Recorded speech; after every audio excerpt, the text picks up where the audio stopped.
Hey, Siege here with a review of the new Pixies single, Chagga Lagga. Okay, well, this song is not strange to hardcore Pixies fans for a few reasons. One being that it's already been played in concert. Another reason being that the Pixies played it in a session for Rolling Stone magazine, though in that session the song was nowhere near as hard, nowhere near as rock, so to speak.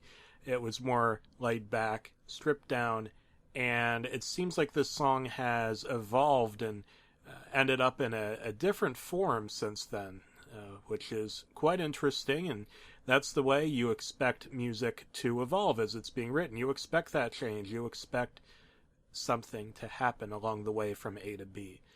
So, what do I think of the single version of this song? The guitar sound is one of the things that strikes me immediately, maybe the thing that strikes me immediately, because it reminds me, believe it or not, of a Pearl Jam song.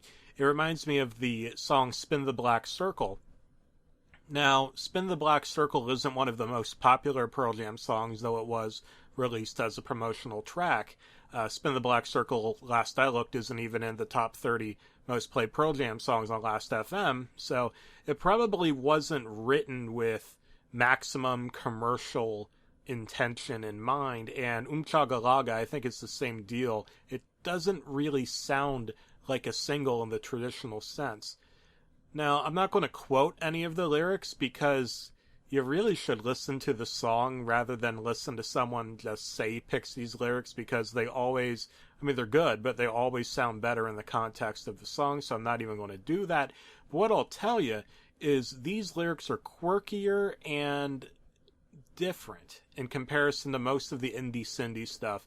You could tell, yeah, there were some lyrics like in the title track of Indie Cindy, for example, and Another Toe in the Ocean had references to Blackbeard and elves and stuff like that, but it seems that this time around they're going for lyrics that are a little bit more traditionally Pixies-like. They're fun, they're a little goofy, but there's something to them, and my understanding is there are a lot of lyrics in the upcoming album. Head Carrier is the name of the album, which is expected to drop on September 30th. No one's making me say that. Just thought I'd let you know.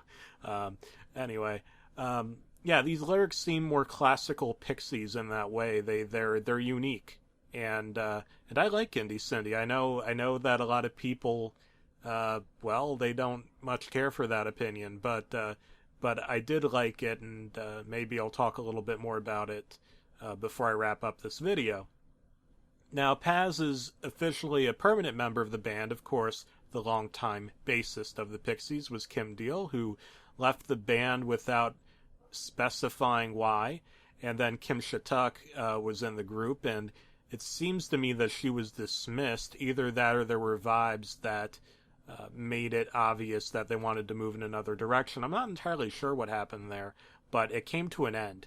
And Paz came in, and Paz is a seasoned bassist and also a vocalist. And my understanding is she's going to have a big singing role on this album. There may even be a song where she's on lead vocals. We'll see about that. But this song hints at that for sure.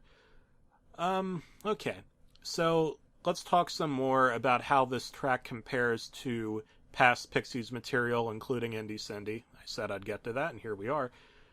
This song doesn't have a really catchy melody. That isn't there. There's no artsy melody in this song. It's noisy, and it reminds me of the old Pixies, specifically like the Tromp era, if I'm pronouncing that right. Maybe kind of like some of the noisier tracks on Surfer Rosa, some of the goofier, noisier tracks, but the difference is the production and or the engineering, and I'm going to say and rather than or, seems glossier and more. I definitely don't want to use the word professional, because Steve Albini's work, a lot of it is very professionally done. In fact, he records engineers a lot more professionally than a lot of engineers, so that's not the word I want to use. But this production, this engineering appears to be a lot glossier, and like there's a lot more specifically to it. If you want to use the word artificial, fine, but it's been worked on. It's an interesting single selection. It's not very sing-songy. It'll probably make a lot of sense in the context of the album because this album's supposed to have a lot of short, fast, aggressive songs. A lot of the lyrics, from what I'm being told, seem to be based around breakup kind of stuff, themed around relationships gone wrong, and generally anger about the past. So I'm curious about that. Again, I mentioned Indie Cindy before. Perhaps my favorite song from the EPs and from Indie Cindy is Greens and Blues, which was a very pop song as far as Pixies songs go. And this song is very different than that. This is not a very pop song, and that's okay because it's representing Head Carrier, the name of the album, in whatever way the Pixies want to represent the album. It isn't necessarily going to be a hit. That's clearly not the idea. But the message it might send is that the Pixies are back to sounding a little more like what you'd expect the Pixies to sound like.